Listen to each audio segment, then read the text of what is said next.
তুমি ঠিক ততটাই ভালো থেকো, যতটা ভালো থাকলে আমাকে আর মনে পড়বে না। হাতের আঘাত শরীরে লাগে, তবে কথার আঘাত মনে লাগে। সত্যি বলতে কষ্টটা তুমি দাওনি, ওটা আমার ভাগ্যে লেখা ছিল। আজ হয়তো তোমার কাছে সময় নেই আমার সাথে কথা বলার, একদিন দেখবে তোমার কাছে অনেক সময় থাকবে।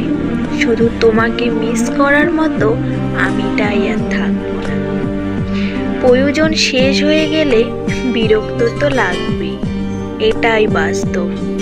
হোক সেটা বন্ধুত্ব কিংবা ভালোবাসা। কাউকে স্বপ্ন দেখিয়ে চলে যাওয়া অনেক সহজ, কিন্তু সাথে থেকে স্বপ্ন পূরণ করা অনেক কঠিন।